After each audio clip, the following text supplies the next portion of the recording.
have been Donald Trump. It could have been anybody. But it wasn't until we heard a clarion voice that called us together. Maybe it said America first. Maybe it said some other word. But we began to coalesce, to fall out of solution and separate from the chaos of the world.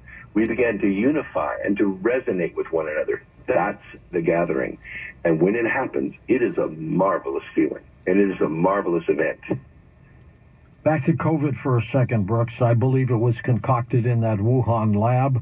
I'm not sure if it was intentional or accidental. You believe that it was released on purpose, don't you?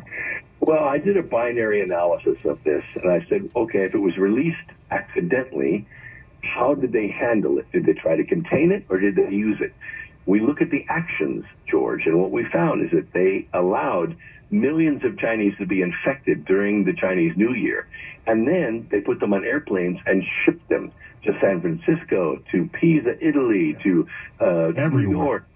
Yes, and of course, in a few weeks, those living bioweapons spread that disease, and so it had the desired effect. But it wasn't really the flu. It was the fear.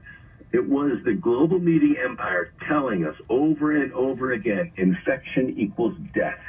Infection equals death. You have to stay away from one another. You have to mask up.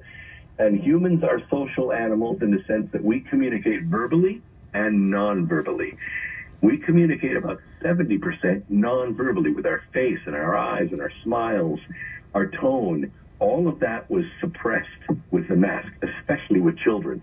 And I think we haven't even begun to see the psychosis from this 2 years of being put in solitary confinement. Well said. Brooks, we're going to come back and take final calls with you in a moment on Coast to Coast AM. Always on your phone? Then you'll be happy to know the Coast website is now optimized for mobile users. Just point your iPhone or Android browser to coasttocoastam.com and enjoy.